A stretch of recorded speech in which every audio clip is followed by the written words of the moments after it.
Welcome to PHY 467 statistical physics 2। आज हम देखेंगे फर्मी और बोस पार्टिकल्स को और जानेंगे इनके बारे में कि इनके डिस्ट्रीब्यूशन फंक्शन हम कैसे लिख सकते हैं। हमने इनको स्टडी किया था चैप्टर 6 में, अगर आपको याद हो। सो इन चैप्टर 6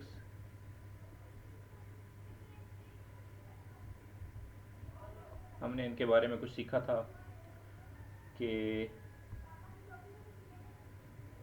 इनके वेव फंक्शंस कैसे लिखे जा सकते हैं।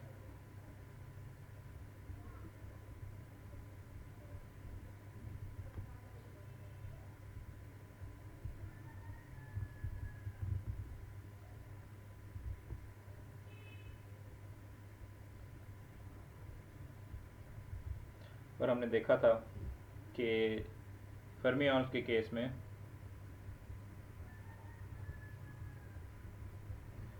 we needed an antisymmetric wave function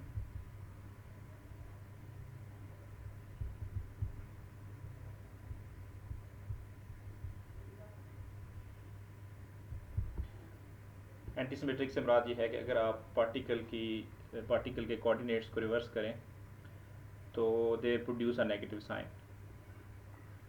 और बोसॉन्स के केस में we required that they should be symmetric wave functions. इस केस में पार्टिकल के कोऑर्डिनेट्स एक्सचेंज करने से वेव फंक्शन पे कोई फ़र्क नहीं पड़ता। इसके अलावा हमने सीखा था कि टू कैलकुलेट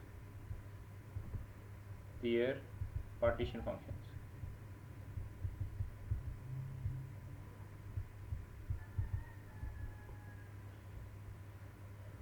इस चैप्टर में चैप्टर 10 में हम पार्टीशन फंक्शन तो कैलकुलेट करेंगे, लेकिन हम यूज़ करेंगे, वी विल यूज़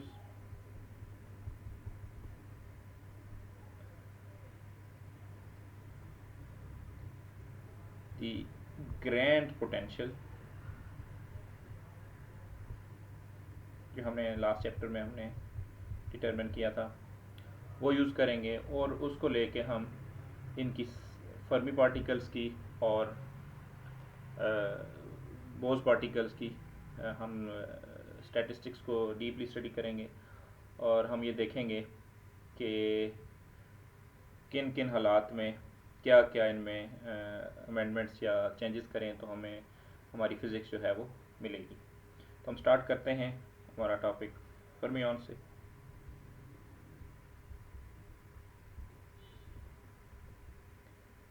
कुछ अंडरलाइन फिज़िक्स जो है वो मैं साथ साथ आपको बताता रहूँगा कि यहाँ पे क्या चल रहा है। फर्मिऑन्स के स्टार्ट करते हैं हम तो, और हम ये देखते हैं कि हमारे पास फर्मी पार्टिकल्स हैं जिनको हमने रिप्रेजेंट किया हुआ है स्टैंडिंग वेव सॉल्यूशन से।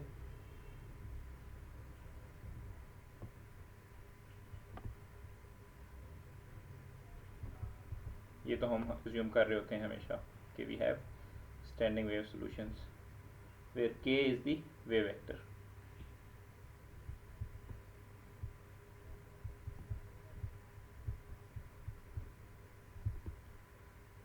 और हम अज्यूम करते हैं कि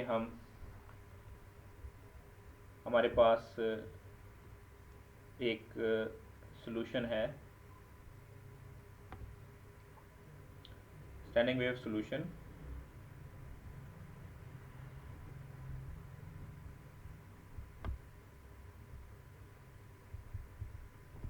फॉर सिंगल पार्टिकल स्टेट्स या सिंगल पार्टिकल स्टेट।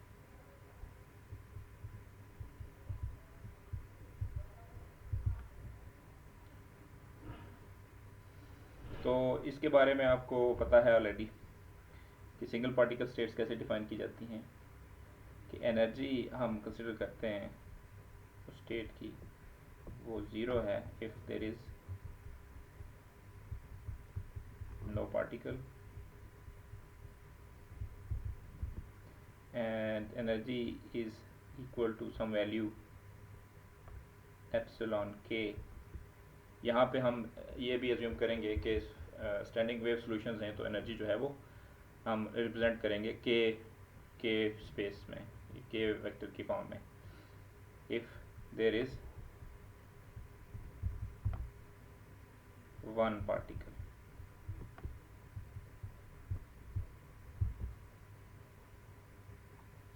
यहाँ आपको ये याद रखना है कि चूंकि हम यूज़ कर रहे हैं फर्मिऑन्स, तो आपको ये पॉलीज एक्सक्लूजन प्रिंसिपल से पता है, क्योंकि ये सिंगल पार्टिकल स्टेट्स हैं, तो this is due to Pauli's exclusion principal.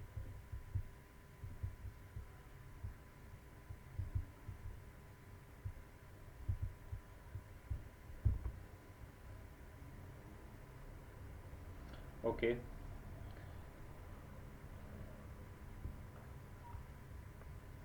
तो हम ग्रैंड पार्टीशन फंक्शन लिखते हैं पहले।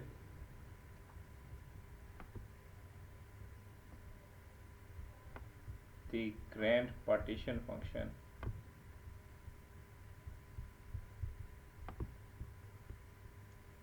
फॉर सच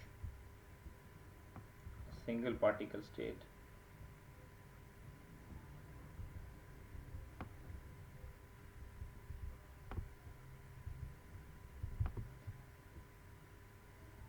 तो हम सिंपली लिख सकते हैं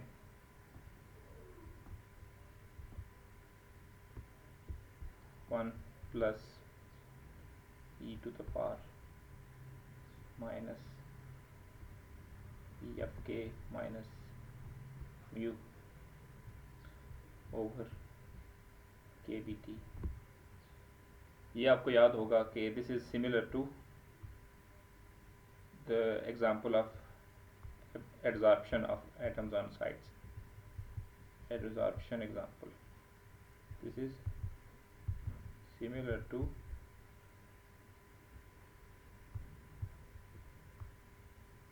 adsorption example we did in last chapter.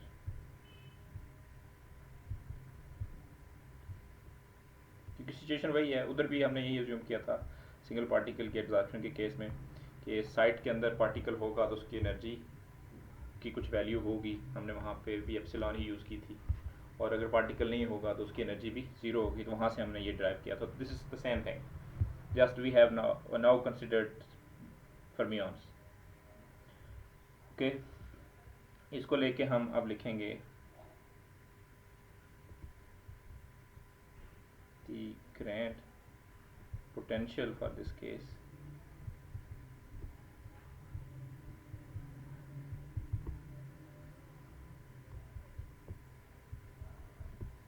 Grand potential आपको मालूम है क्या होता है, phi F G that is equal to minus के B T natural log of the grand partition function.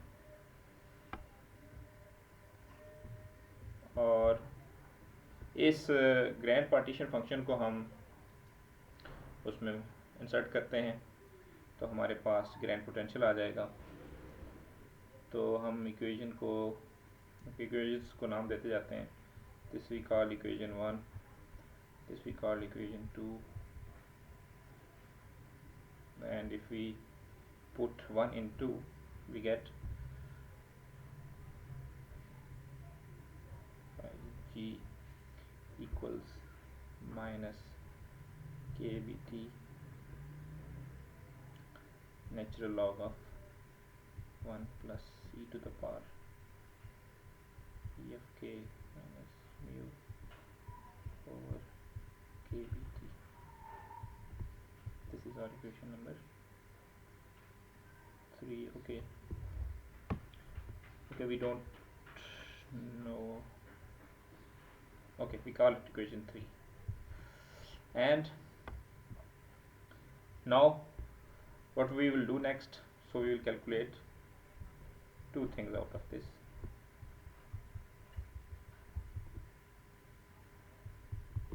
Number 1 हम निकालेंगे average number of particles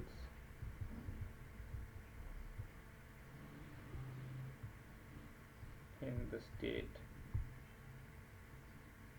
or in any state K,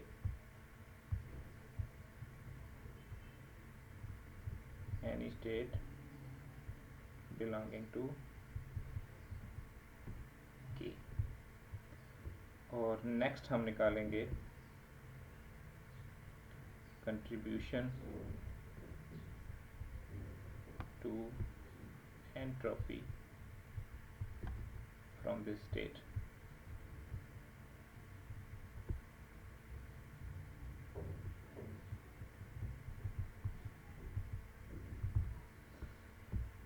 so average number of particles हम निकालते हैं, हमें मालूम है, हमने लास्ट चैप्टर में इसके लिए फार्मूला ड्राइव किया था, एन ऑफ के अगर हम इन्हें कहें तो that is minus of the derivative of grain potential with respect to the chemical potential, keeping volume and temperature constants।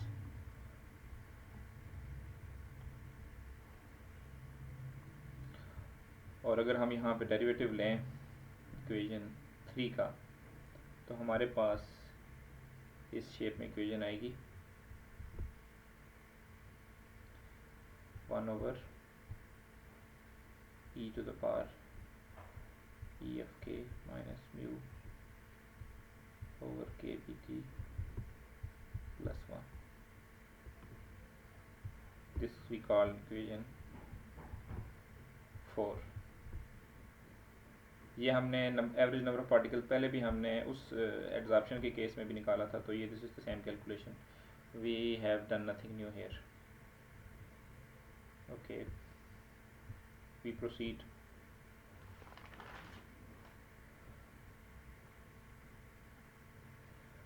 अब हमने इस इक्वेशन को इंटरप्रेट करना है, इक्वेशन 4 को। We need to interpret equation 4, okay, what this equation conveys to us, what is the physics behind this equation। तो इसकी physics को जानने के लिए हमें ये पता होना चाहिए, ओके। और इंटरप्रेट भी कैसे करेंगे, इन टर्म्स ऑफ, पहले मैं ये क्लियर कर दूँ कि interpretation in terms of temperature,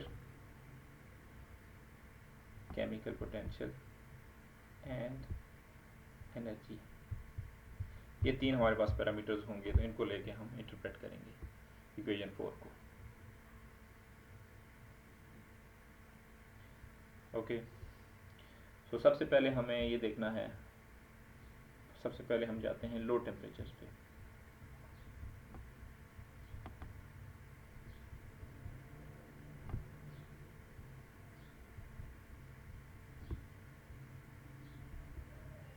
interpretation इसकी हमें स्टार्ट करनी है, तो लो टेम्परेचर्स पे कैसे कर सकते हैं।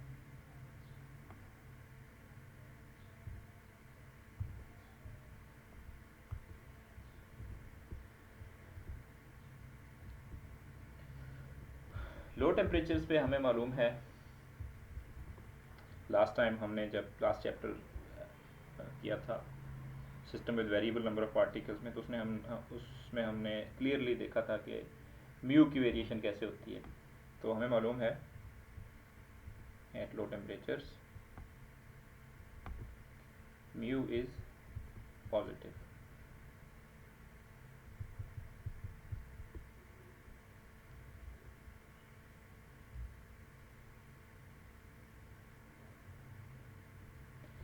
इसकी रीज़न क्या है, क्यों पॉजिटिव होता है, इसको मैं रिपीट करूँगा।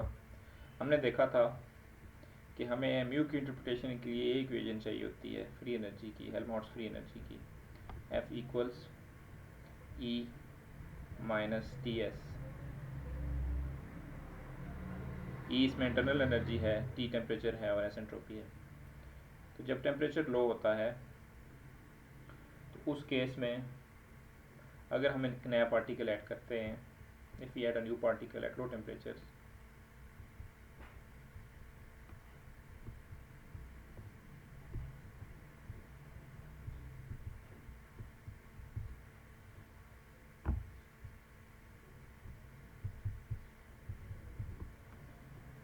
ये फर्मियाउस की बात हो रही है, ये भी आप ध्यान में रखें, ये सिर्फ फर्मियाउस की बात हो रही है। तो उस केस में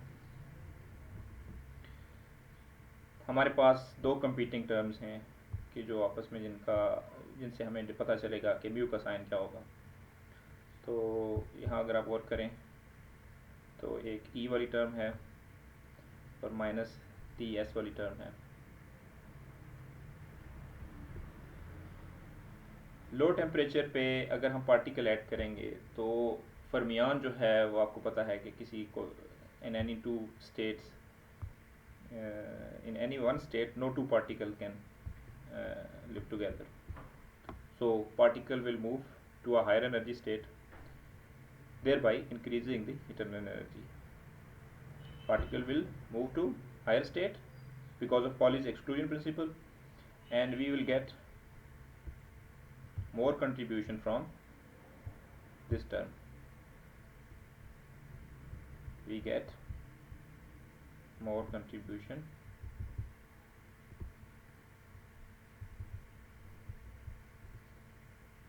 और एंट्रोपी चेंज जो है, change in entropy, this term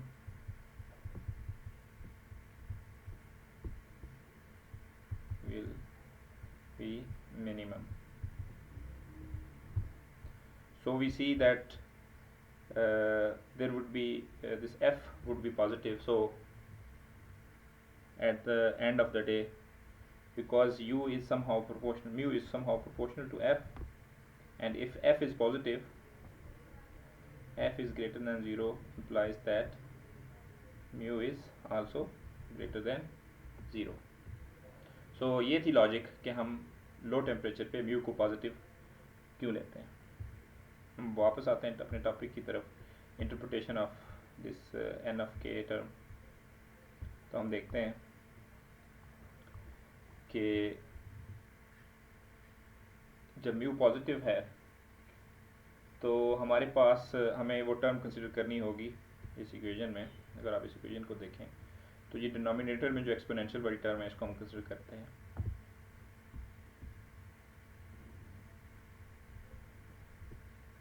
Consider the term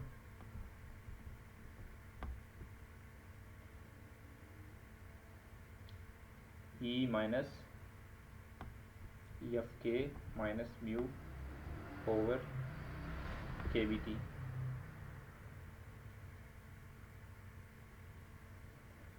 और यहाँ पे अब हम वेरी करवाते हैं, and we vary energy. Energy की वेरिएशन कैसे होनी है, इस टर्म को हम स्प्लिट करेंगे दो पार्ट्स में। When E of k is less than mu and when E of k is greater than mu, ये दो हिस्सों में ये स्प्लिट होगी ये टर्म। अब म्यू पॉजिटिव है आपको पता है इन एनी केस, लेकिन अगर E of k minus mu जो है वो स्मॉल है म्यू से, तो ऊपर वाली टर्म नेगेटिव हो जाएगी।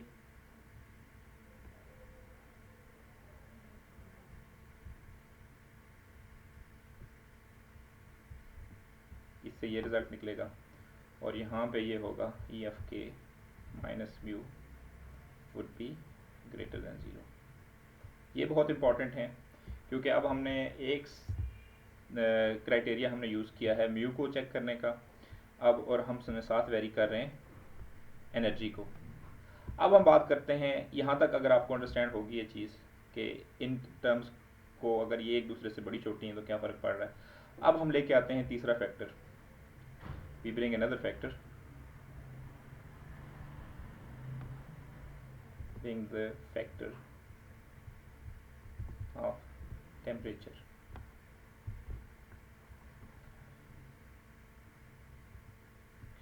अच्छा, अब टेम्परेचर क्या हो सकता है, हम लो टेम्परेचर्स की बात कर रहे हैं, ठीक है।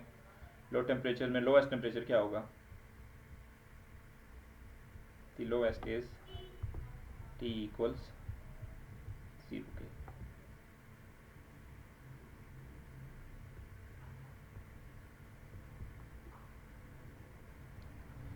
अब हम जो हमारी ये टर्म है ये वाली, इसके अंदर t को 0 इंट्रोड्यूस करते हैं। t को 0 इंट्रोड्यूस करने से क्या होगा कि ये जो टर्म है पूरी की पूरी टर्म 0 हो जाएगी, सॉरी इन्फिनिटी को अप्रोच करेगी। ओके, मैं ज़रा इसको डिटेल में लिखता हूँ। So we have e of k minus mu over k bt. So the term above is negative and below is 0,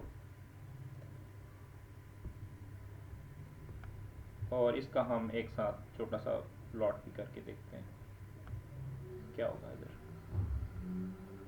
हम कहाँ खड़े हैं, प्लॉट करेंगे हम n के और e के बीच में। सो हमारे पास, हमने यहाँ से स्टार्ट लिया है इस पॉइंट से, और यहाँ पे कहीं लाइक कर रहा है जहाँ पे e is equal to mu है, ये पॉइंट है। तो अगर हम इससे बहुत दूर हैं, इस रीजन में हैं कहीं, इस रीजन में, तो हमारे पास ऊपर एक नेगेटिव टर्म है, नीचे 0 है, तो हमारे पास this thing is looking like as minus infinity. I should not write it equal to, but okay, it should be something approaching to.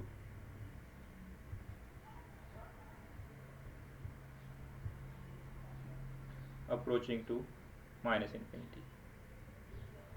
कौन से रीजन में?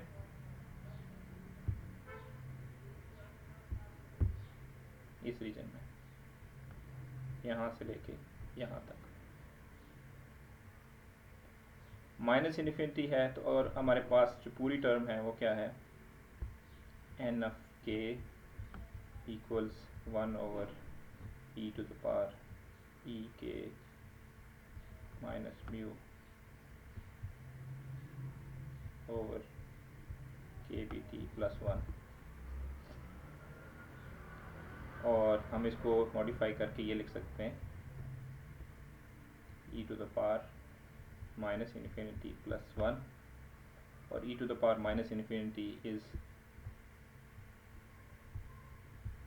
almost 0. It's a very small term. So at the end of the day we get 1.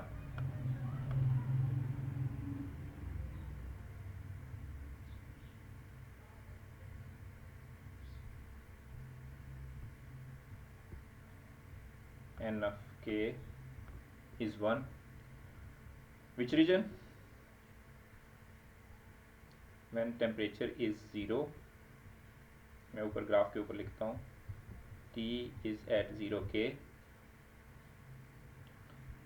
और E is less than mu. तो हम कहेंगे कि this is uniformly 1। अगर हम इसको यहाँ पे 1 कंसिडर करें प्लॉट में, uniformly this value will be 1। Plot करें साथ साथ ताकि आपको इसकी थोड़ी सी अंडरस्टैंडिंग हो। अब क्या होगा कि जो ही दूसरी सिचुएशन हमारे सामने आएगी, दिस थिंग, जब हमने डिवाइड किया था ना इसको, व्हेन ई एफ के इज़ लेस दैन म्यू और व्हेन ई एफ के इज़ ग्रेटर दैन म्यू, जो ही ये इस थ्रेशोल्ड को क्रॉस करेगा, E is equal to mu वाली स्टेट को, तो क्या होगा,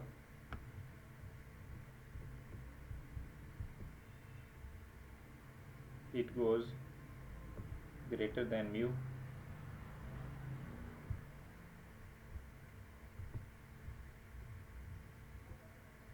what we'll get, we get that this term e minus mu over kbt ये कैसे बिहेव करेगी, ऊपर वाली टर्म हो जाएगी पॉजिटिव और नीचे वाली हो जाएगी zero.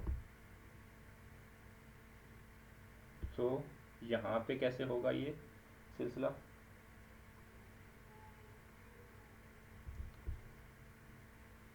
This will approach the positive infinity term. No, not exactly this one.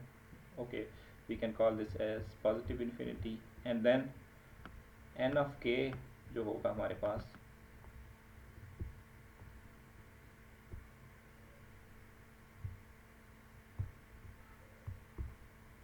n of k will be 1 over e to the power plus infinity plus 1. So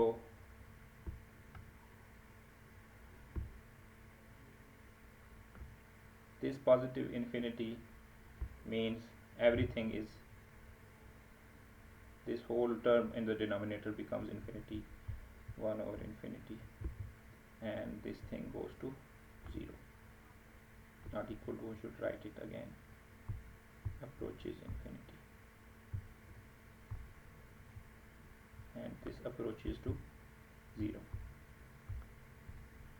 So आपने यहाँ पे बहुत गौर करना है कि ये क्या सिलसिला चल रहा है। अगर हम प्लॉट पे जाएं वापस, प्लॉट हमने किया था तो हमने देखा कि जो ही इसने ये थ्रेशोल्ड क्रॉस की तो एन ऑफ के 1 से चला गया सीधा 0, और इससे बियॉन्ड इधर सब एन जो है वो एन ऑफ के जो है की वैल्यू जो है वो 0 है, इधर 1 है, मैं शेडेड रीजन शो कर रहा हूँ, और इसके बियॉन्ड सारी 0 है। This is 1 and 0। Okay, 1 and 0 का मतलब क्या है कि प्रोबेबिलिटी डिस्ट्रीब्यूशन में ये शो हो रहा है कि एक ख़ास एनर्जी की वैल्यू है, उससे पहले तमाम के तमाम जो साइट्स हैं वो फील्ड हैं, और उससे बियॉन्ड तमाम की तमाम साइट्स एम्प्टी हैं। मैं इस ग्राफ को दोबारा ड्रा करता हूँ और उसको, इस बात को भी हम लिख लेते हैं ताकि आपको बाद में कंफ्यूजन ना हो। So we write this is 0, this is E equals mu, this is E of k, and this is n of k, and this is 1. And we say that below E epsilon equal to mu, all single particle states are filled, and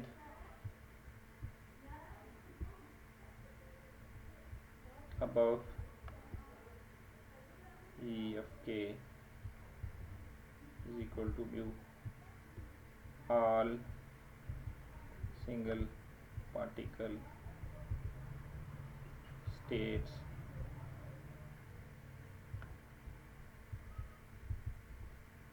are unfilled or empty. And remember, this is happening at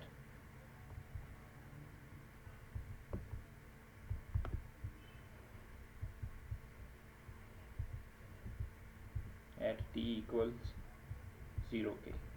सिर्फ ये just एक temperature का ये plot है, मैं plot के ऊपर भी लिख देता हूँ, this is for t equals 0 के। ये बहुत इंपॉर्टेंट है आपके लिए जानना कि ये कहाँ ऐसा सिलसिला है। ऐसे फंक्शन को हम स्टेप फंक्शन बोलते हैं। सो फर्मी डिस्ट्रीब्यूशन, हम एक साथ छोटा सा नोट लिख देते हैं, Fermi Dirac distribution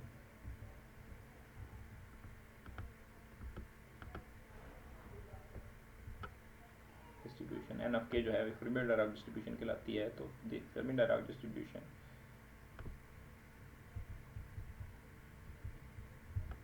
at 0 Kelvin behaves as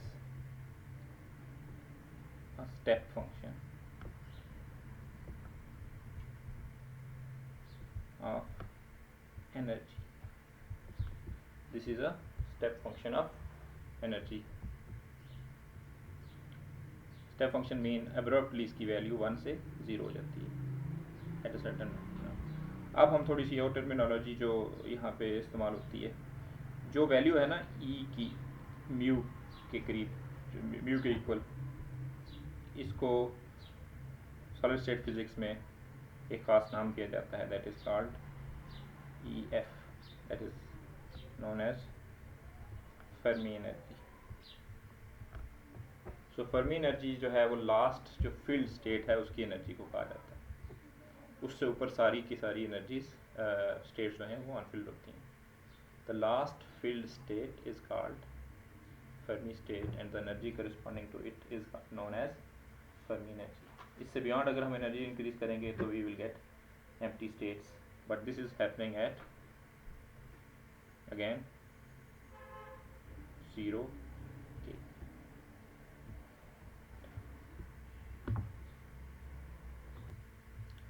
तो 0 केल्विन की बात कर ली। अब हम रहते लो टेम्परेचर्स पे ही हैं, लेकिन सम फाइनाइट टेम्परेचर पे जाते हैं अबव 0।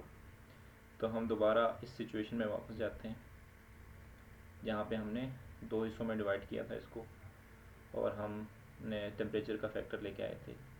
तो शुरू में हम 0 के लेके आए थे, और अब हम करते हैं कि हम 0 से थोड़ा इंक्रीज़ करते हैं, मे बी 10, 15 और 20 के। सो नेक्स्ट हमारी इसी डिस्कशन में आएगा कि what will happen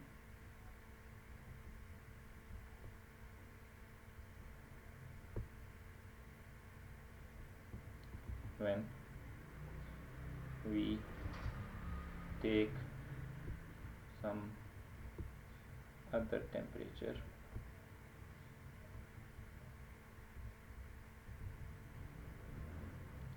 T greater than 0 K। अब जब हमने T greater than 0 K का कोई फैक्टर लिया है तो हमारे पास, हम इसी टर्म को दोबारा देखते हैं,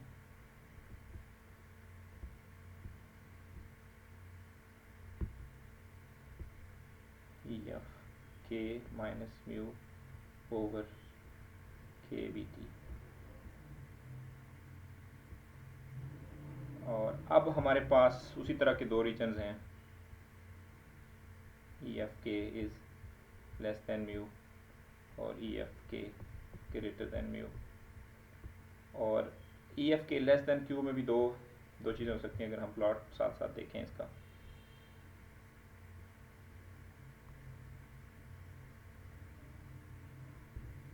ये सारी चीज़ें बहुत ध्यान करने वाली हैं क्योंकि ये कंसेप्चुअल बेसिस हर चीज़ की।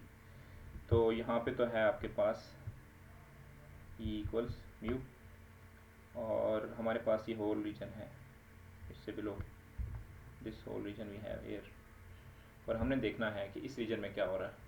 और इस रीजन को हम सब डिवाइड करते हैं कि एक वो रीजन जिसमें यहाँ पे epsilon is much smaller than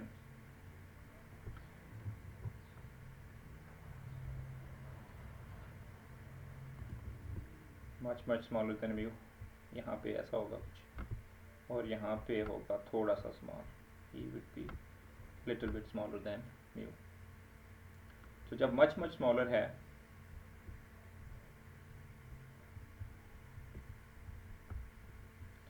then E of K minus mu भी मच स्मॉलर देन 0 होगा। और उसका मतलब ये है कि ये जो सारी टर्म जो है E of K minus mu over K B T, ये स्टिल अप्रोच करेगी माइनस इन्फिनिटी को।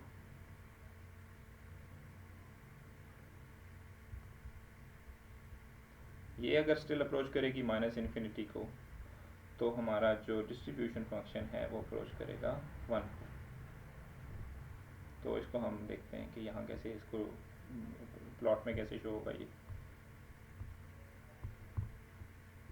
तो यहाँ पे अगर 1 है तो बहुत लो रीजन में ये स्टिल 1 के तौर पे बिहेव करेगा, almost approximately.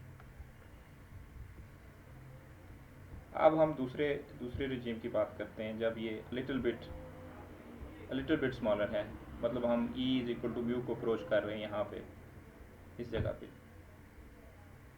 So we right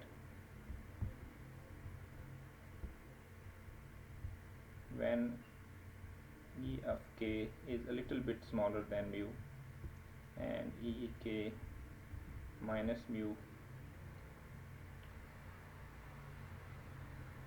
is a little bit smaller than 0, so our term e of k minus mu over k bt, यहाँ पे अब ये किधर जाएगी ये टर्म,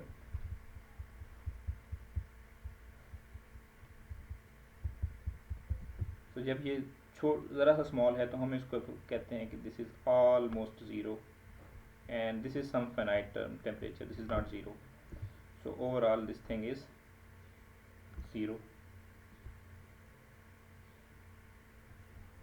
ऑलमोस्ट ज़ीरो। देखा कि ये स्मॉल है लेकिन क्लोज टू ज़ीरो है, तो हम इसको अप्रॉक्सीमेटली ज़ीरो सपोज कर सकते हैं। तो ये जो टर्म बनेगी दिस डिवाइडेड बाय के बी टी, अब के बी टी तो ज़ीरो नहीं है यहाँ पे, तो पता है हमें ये फाइनाइट टेम्परेचर है, तो this overall term will go to zero. और इसका क्या होगा इम्पैक्ट एन ऑफ के पे, एन ऑफ के जो है वो क्या बनेगा 1 over E to the power 0, that is approximately plus 1 and that is 1 over 1 plus 1, that is 1/2 और 0.5। तो जो ही हम अप्रोच करेंगे e is equal to mu पे, तो ये जो फंक्शन है ये डिविएट करना शुरू हो जाएगा। और लेट सपोज कि यहाँ पे है 0.5 एन ऑफ के का, this is our n of k ना, दिस 0.5, तो ये अप्रोच करेगा 0.5 को एट, ओके मैंने थोड़ी सी इसमें मिस्टेक की है, मैं इसको साइजली इसके ऊपर बनाता हूँ और इसको भी थोड़ा लेके आता हूँ साथ इसके, तो ये इधर अप्रोच करेगा और ज़ीरो नहीं होगा, क्या होगा 0.5, और जो ही हम टेम्परेचर एनर्जी को फर्दर इंक्रीज करेंगे तो ये अप्रोच करेगा ज़ीरो को विद स्लोली नॉट एब्रप्टली, क्योंकि ये वेरिएशन सारी जब ई K minus mu greater than zero होगा, जो ही हम इस म्यू से आगे बढ़ेंगे तो ये स्मूथली, जैसे ये स्मूथली यहाँ से टर्न लिया था इसने, इसी तरह का स्मूथ टर्न ने यहाँ पे भी लेगा। ओके, इससे क्या फ़ायदा होगा मैं इसको इनकी कोऑर्डिनेट्स को सही कर देता हूँ ताकि ये इससे बिलोंग करते हुए मुझे नज़र आए। Okay, so this is our mu. अब ये तो था कोई ऐसा टेम्परेचर जो कि ग्रेटर दैन ज़ीरो था लेकिन बहुत हाई नहीं था। अब हम सपोज करते हैं, लेट्स टेक अनदर टेम्परेचर,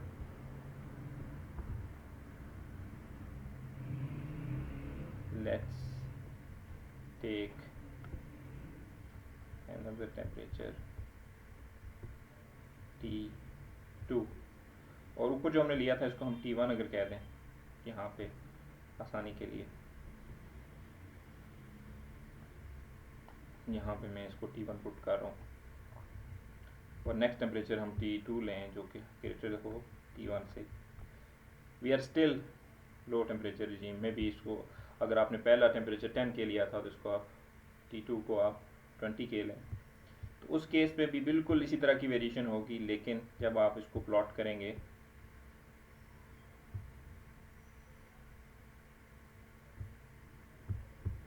तो जो ही ये अप्रोच करेगा इज इक्वल टू म्यू पे, तो ये थोड़ा सा इससे फर्दर डिविएट करेगा, और जो ही हम e ग्रेटर दैन म्यू पे जाएंगे तो ये फर्दर डिविएट करेगा इससे। मैंने यहाँ पे इसको शो किया है। दूसरे कलर से, ताकि आपको अंडरस्टैंडिंग हो कि इधर से भी डिविएशन इसकी ज़्यादा होगी और फर्दर भी डिविएशन भी ज़्यादा होगी। E is equal to mu पे इसका भी बिहेवियर वही होगा, यहाँ पे इसकी वैल्यू स्टिल 0.5 ही आएगी। एक टेम्परेचर हम और बढ़ाते हैं,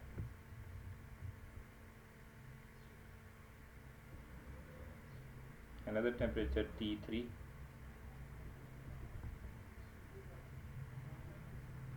for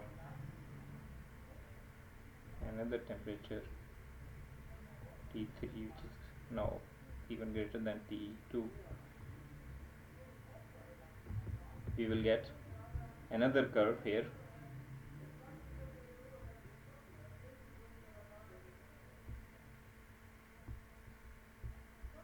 इसका जो कर्व है वेरिएशन बिल्कुल ऐसी ही होगी जैसे मैंने ये दिखाई आपको, वो पहले से ज़्यादा डिविएट करेगा, still it will pass through 0.5 curve and it will go beyond like this.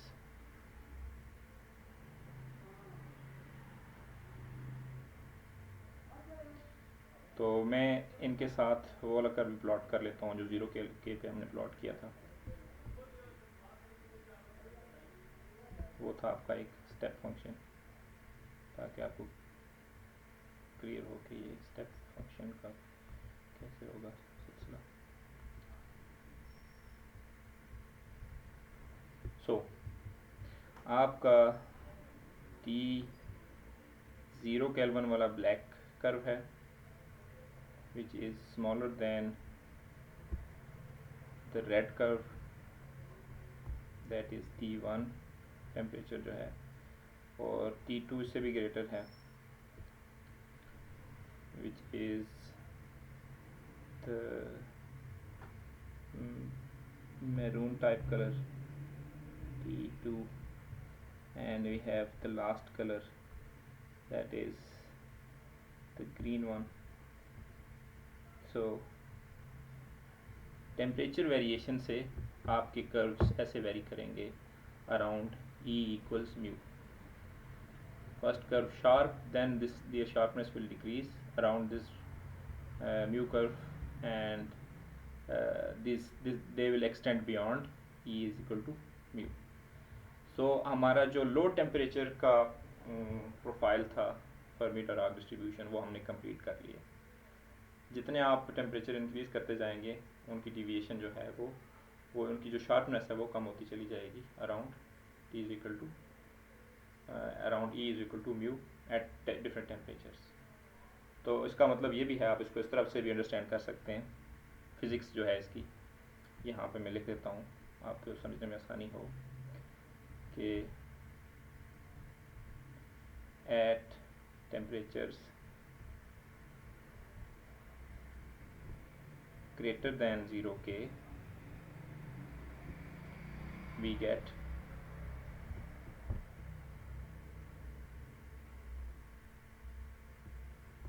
okay, this went outside the box. Okay, at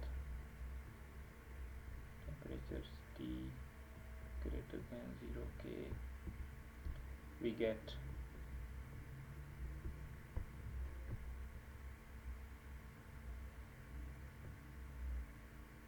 occupied states beyond epsilon equal to mu. तो जो ही हम टेम्परेचर इंक्रीज करेंगे तो हमें E is equal to mu से ज़्यादा energy पे भी फील्ड साइड्स मिलेंगी। ठीक है, this shows that there is some probability of getting some particles even greater than which have energy greater than mu. लेकिन ऐसा कब होगा? जब टेम्परेचर जो होंगे वो ग्रेटर होंगे T is equal to 0 K से। T is equal to 0 K पे फाइनल फील्ड ऑर्बिट जो है वो उसकी एनर्जी, फाइनल फील्ड स्टेट जो है उसकी energy E is equal to mu होगी, उससे बियॉन्ड कोई भी फील्ड पार्टिकल्स हमें नहीं मिलेंगे। लेकिन यहाँ पे हम देख रहे हैं कि एन ऑफ के जो है स्टिल ओके बहुत कम है फील्ड होने की probability, n of k is much smaller than 1, but there is some probability, there it's not 0 Kelvin के केस में it is 0। So that is the distribution function means. और next हम देखते हैं कि ये तो था लो टेम्परेचर का case. T3 is also not a very high temperature, it is still okay, you can say it is 30 K और 35 के और 40 के। अब हम हायर टेम्परेचर की तरफ जाते हैं और देखते हैं कि वहाँ पे क्या वेरिएशन आएगी फॉरबिडन डिस्ट्रीब्यूशन की।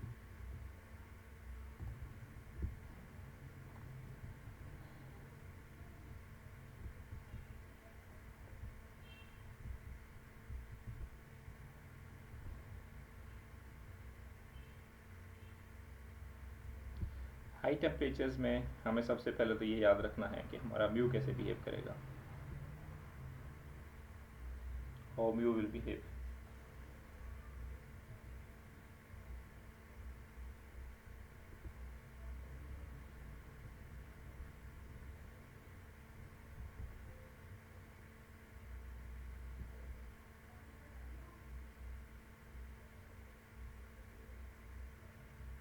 हाई टेम्परेचर्स पे we have mu greater than 0, और sorry mu less than 0, negative. Mu smaller than 0 की जो इंटरप्रिटेशन है वो भी आपको F is equal to E minus T S से मिल सकती है हाई टेम्परेचर पे। हाई टेम्परेचर पे इसका कंट्रीब्यूशन आपको अब बड़ा इजीली अंडरस्टैंड कर सकते हैं जो लॉजिक हमने लो टेम्परेचर के केस में लगाई थी। तो हाई टेम्परेचर पे mu itself is negative, but if we see the term E of k minus mu over kbt, so if mu is negative, this whole thing is positive. so और ये term जो है इसके जो numerator में जो term है E of k minus mu, ये मच ग्रेटर होती है kbt से, और इसका मतलब ये है कि E of k minus mu over kbt this is much greater than 1। अगर ये मच ग्रेटर दैन 1 है और हमारे पास डिस्ट्रीब्यूशन ओरिजिनल जो फर्मी-डायराक डिस्ट्रीब्यूशन है वो है e to the power e of k minus mu over kbt plus 1, तो अगर ये ग्रेटर दैन 1 है तो we can write it as 1 over e to the power e of k minus mu over kbt, और क्या कर दिया हमने, इग्नोर्ड 1 in the denominator।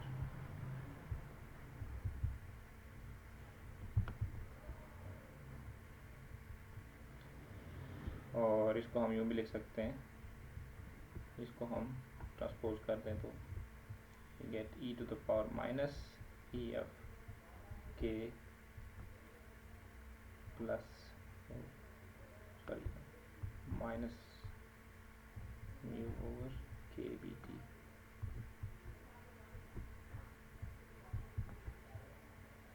इसको रीअरेंज करें अगर हम तो this is e to the power mu over kbt times e to the power minus e of k over kbt।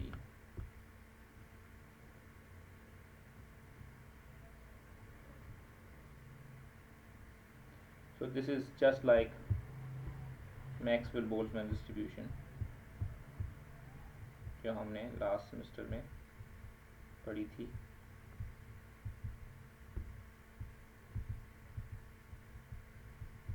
Because आपका जो e to the power mu over kbt है उसको आप लिख सकते हैं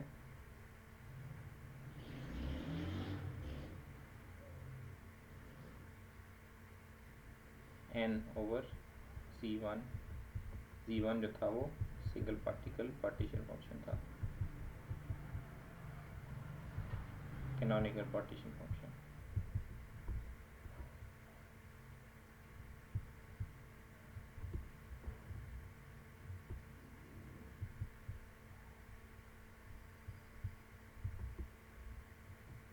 सो हायर टेम्परेचर के केस में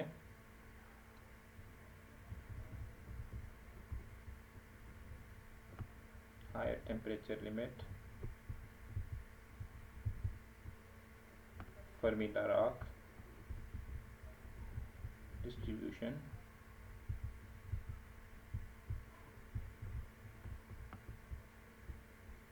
behaves similar to Maxwell-Boltzmann distribution.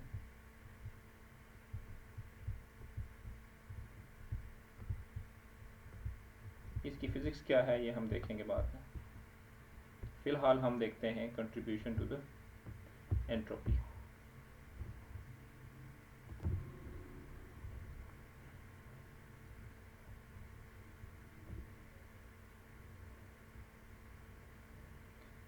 Fermi-Dirac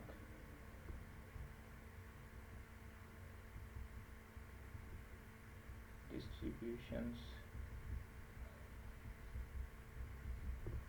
contribution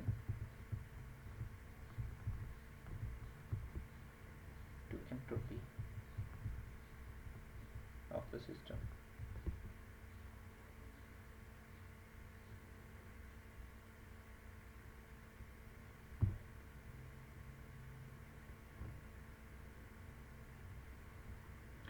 तो एंट्रोपी निकालने के लिए हमारे पास पिछले चैप्टर से ही फार्मूला मौजूद है जब हमने ग्रैंड पोटेंशियल की बात की थी।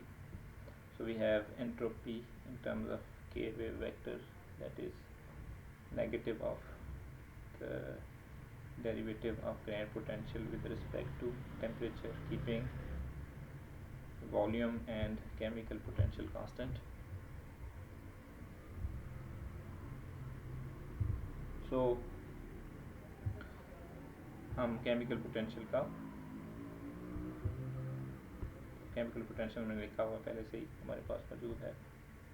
ग्रैंड पोटेंशियल की जो फॉर्म है वो है माइनस के B T natural log of 1 plus c to the power minus epsilon of k minus mu over के बी टी। इसको जो हम डिफरेंशिएट करेंगे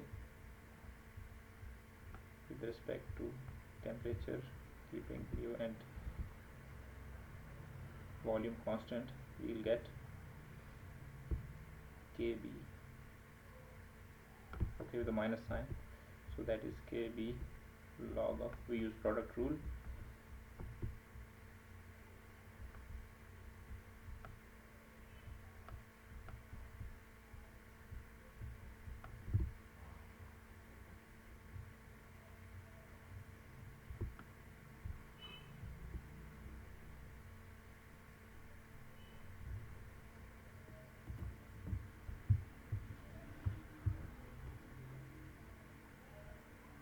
तो ये टर्म्स हमारे पास बचेंगी और इनमें से कुछ इस तरह से कैंसिल होंगी कि टी जो है वो इस टी स्क्वायर से कैंसिल हो जाएगा और ये जो एक्सपोनेंशियल है ये हम नीचे वाले में भी कॉमन लेंगे अगर, तो इसकी जो फाइनल शेप है वो कुछ इस तरह से बनेगी। जो हमारे पास एंट्रोपी है उसकी फाइनल शेप इस तरह से बनेगी k B log of 1 plus e to the power minus e minus mu over kbt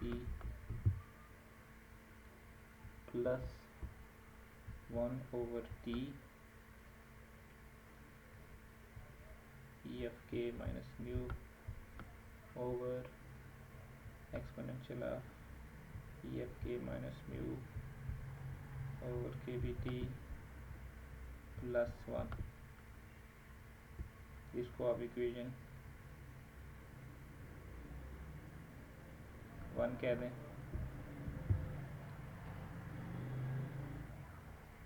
अगर हम इसको लास्ट इक्वेशन से कंटिन्यू ना करें तो इसको हम इक्वेशन 1 कह सकते हैं।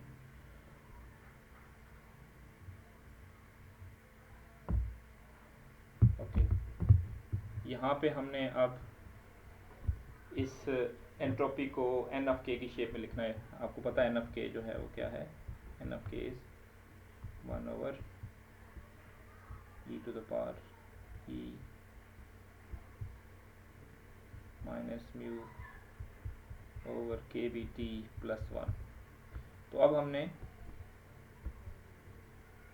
इसको इक्वेशन 2 कहते हैं आप बेशक मुख्य तौर पे। तो हमने एस ऑफ के अंदर ये एक्सपोनेंशियल वाली सारी टर्म ख़त्म करनी है और एन ऑफ के इंट्रोड्यूस करना है इसके अंदर।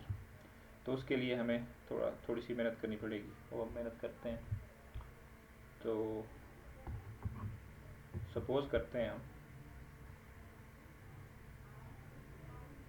सपोज़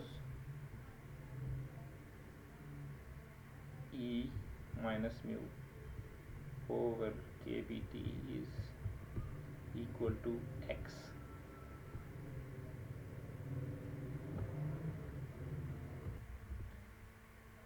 इसको सपोज करते हैं हम e माइनस म्यू ओवर के बी टी को हम x सपोज करके, अब हम इसको पुट करते हैं 1 में। तो 1 इम्प्लाइज दैट एस ऑफ के नाउ बिकम्स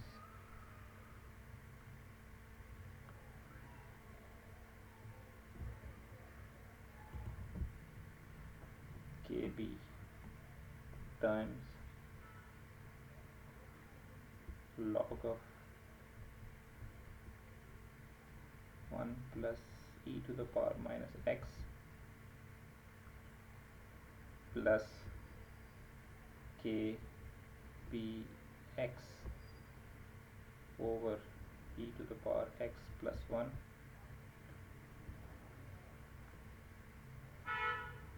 और इसको हम फर्दर सिंप्लीफाई करके लिख सकते हैं e to the power x plus 1, so that is now kb e to the power x plus 1 natural log of 1 plus e to the power minus x plus kbx, और इसको further simplify करके अगर हम लिखें तो हमें मिलता है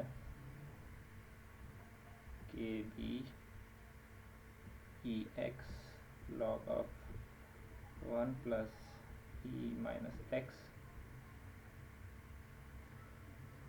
plus K B log of 1 plus E to the power minus X plus K B X whole thing divided by e to the power x plus 1। तो ये है हमारी नई फॉर्म एस ऑफ के की जो ऊपर हमने निकाली थी, इसको इक्वेशन नंबर 3 बोलते हैं। अब वापस जाते हैं एन ऑफ के वाली टर्म में और उसमें हम पुट करते हैं put same thing like e of k minus mu over के B T equal to x in equation 2।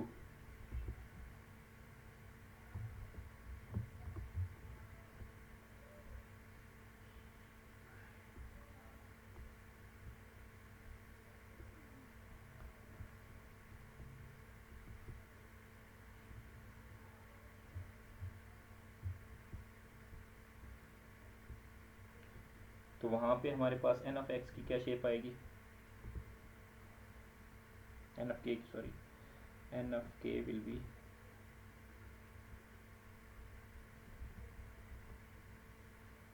One over E to the power x plus 1 और लॉग ऑफ एन ऑफ के क्या आएगा हमारे पास,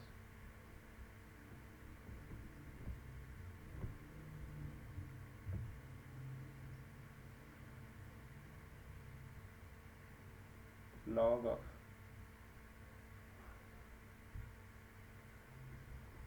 1 over e x plus 1। Denominator में से अगर हम e to the power x common लें,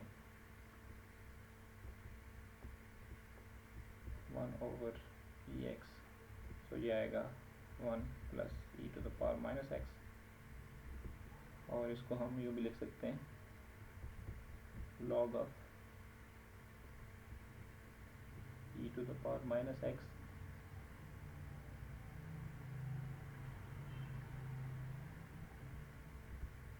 over 1 plus e to the power minus x।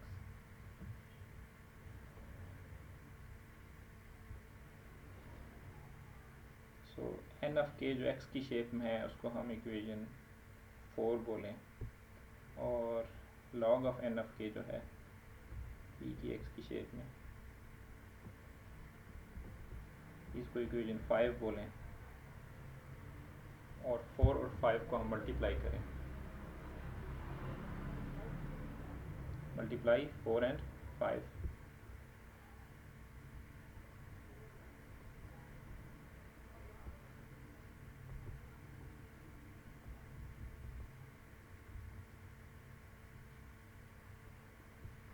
We will get left hand side is n of k times log of n of k, और right hand side हमारे पास आएगी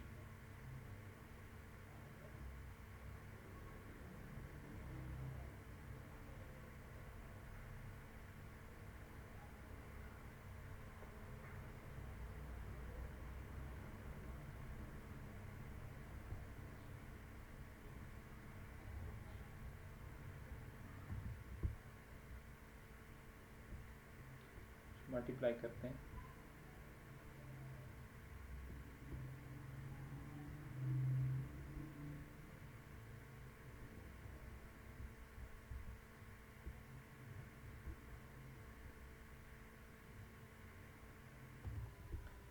so we can write nk log of nk in the simplified form, minus x minus and divided by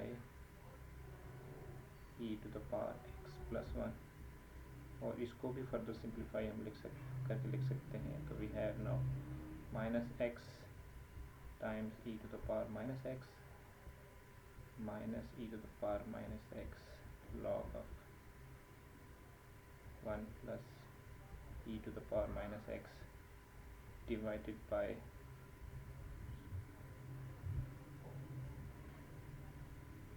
1 plus e to the power minus x, और इस equation को हम next equation consider करते हैं, equation 6।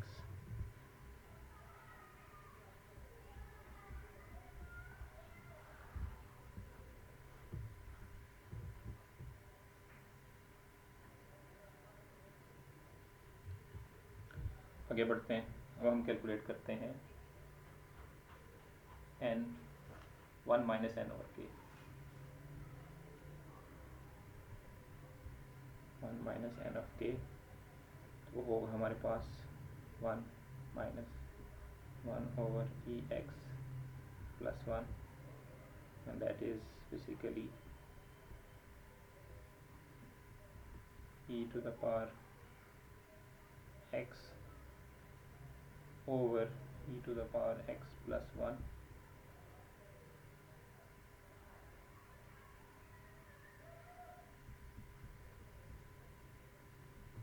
इसको equation 7 कहते हैं, और इसका लॉग लेते हैं,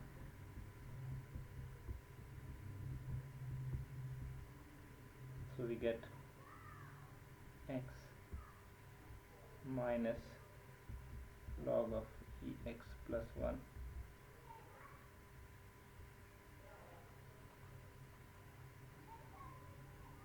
जिसको हम इक्वेशन 8 बोलते हैं, और मल्टीप्लाई कर देते हैं 7 और 8 को,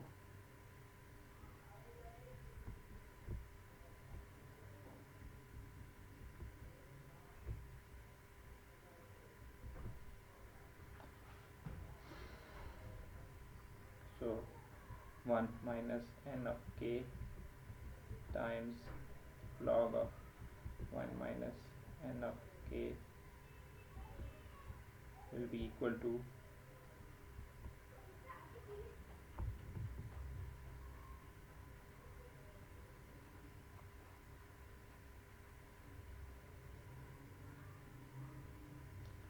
e to the power x over e to the power x plus 1 times x minus log of ex plus 1, और इसको हम सिंपल फॉर्म में लिख सकते हैं x to the power e to the power x minus e to the power x log of e to the power x plus 1 whole thing divided by e to the power x plus 1.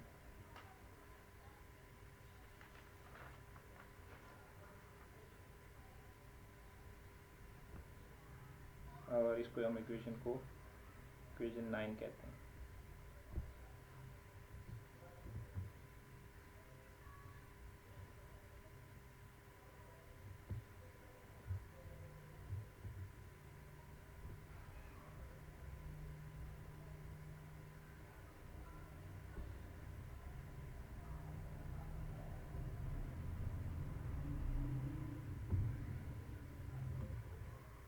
Next step में हम multiply करेंगे equation 6 और 9 को.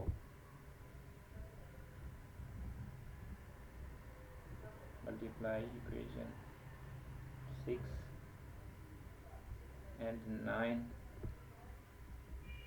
with minus kb. Both दोनों को हम multiply करेंगे minus के बी से एंड ऐड. जब हम इन दोनों को ऐड करेंगे 6 और 9 को मल्टीप्लाई करेंगे माइनस के बी से, so we will exactly get equation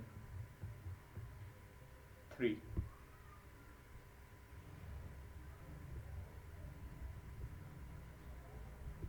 Exactly get what?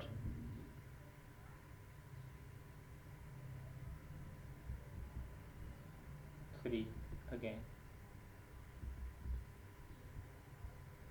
हम इक्वेशन 3 उधर से हमें मिलेगी तो उसका फ़ायदा ये है कि अब हम दोनों को कंपेयर कर सकते हैं.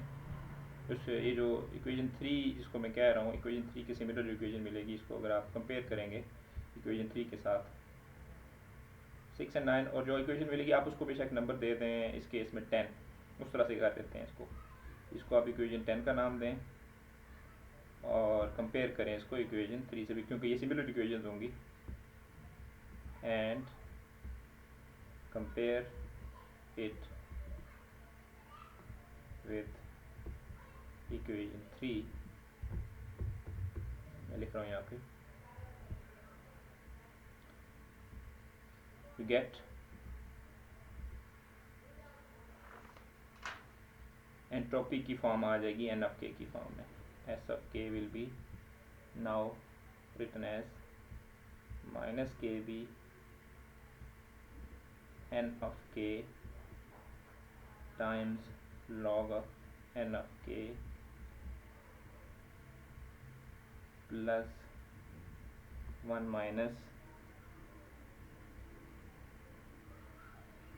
n of k times log of 1 minus n of k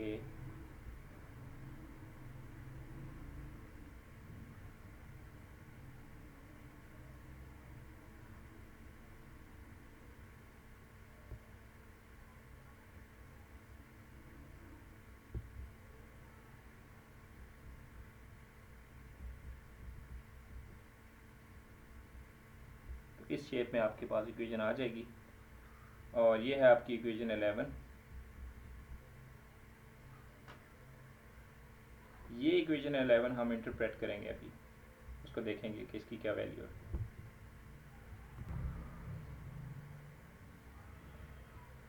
आपकी असाइनमेंट ये है कि आपने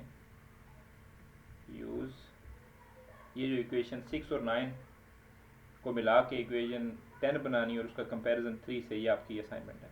जो मैं यहाँ पे मैंने वो स्टेप स्किप कर दिया.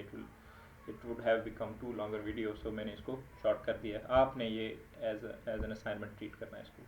मैं इसकी इंटरप्रिटेशन करता हूँ इस इक्वेशन की, इक्वेशन 11 की। इक्वेशन 11 की क्या इंटरप्रिटेशन हो सकती है?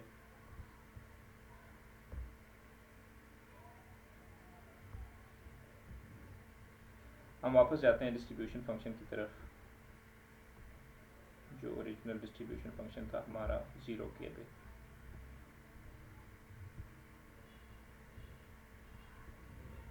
यहाँ पे वैल्यू से इसकी 1 है, यहाँ पे p इक्वल्स म्यू है। हमने देखा कि वो एक स्टेप फंक्शन था, इसकी दो ही वैल्यूज़ थी, या वो 1 थी वैल्यू या वो 0 थी। e is equal to mu पे जाके वो 0 हो जाता था, उससे पहले पहले वो 1 था। तो एंट्रोपी हम देखते हैं कि 0 केल्विन पे क्या है, इसी फंक्शन को ध्यान में रखते हुए एस ऑफ के एट t इक्वल्स टू 0 के। सो अगर आप देखें इस इक्वेशन को, इक्वेशन 11 को, तो n ऑफ k की दो वैल्यूज़ हैं।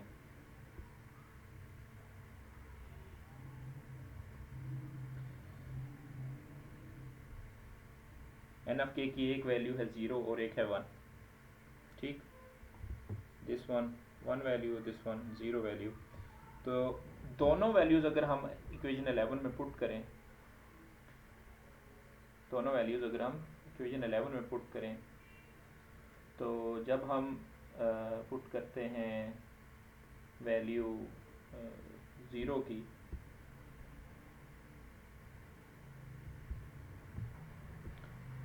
लेट्स पुट 0 पुट करेंगे तो ये इक्वेशन, ये पार्ट इसका n ऑफ k चूँकि 0 है तो फर्स्ट टर्म इधर से 0 हो जाएगी। सेकंड टर्म में अगर हम 0 पुट करेंगे तो log ऑफ 1 जो है वो 0 हो जाएगा, तो ये टर्म भी 0 हो जाएगी। तो दोनों टर्म्स 0 k पे 0 हो जाएंगी। So we will get at the end of it 0 Kelvin पे एंट्रोपी 0। ये हमें क्या ये फैक्ट पहले से पता है या नहीं पता? हमने यहाँ से ऑक्यूपेशन नंबर से ये फैक्ट निकाला है फर्मी-डिराक डिस्ट्रीब्यूशन को यूज़ करते हुए। तो आप ज़रा ये सोच के बताएं, मैं वीडियो को पॉज कर लें, कि क्या ये फैक्ट हमें पहले से मालूम था या नहीं था। तो हम कहेंगे कि 0 केल्विन पे फर्मी-डिराक की एंट्रोपी कंट्रीब्यूशन जो है वो 0 है, या इन अदर वर्ड्स हम यूँ भी कह सकते हैं कि there is no entropy of a Fermi gas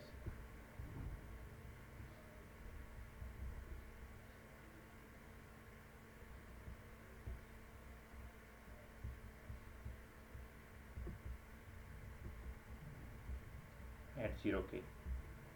ये फैक्ट हमें थर्ड लॉ ऑफ थर्मोडायनेमिक्स से भी पता है। थर्ड लॉ ऑफ थर्मोडायनेमिक्स में भी हमने यही किया था, हमने ये बताया था कि एब्सोल्यूट 0 पे किसी चीज़ की भी एंट्रोपी कांस्टेंट हो जाती है या 0 हो जाती है। From third law of thermodynamics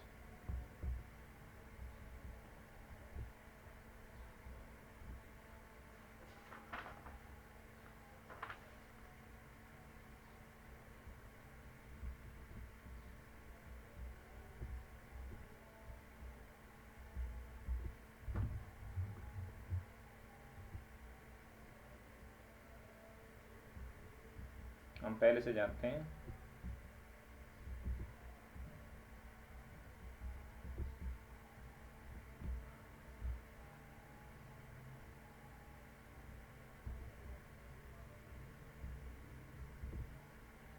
और 0।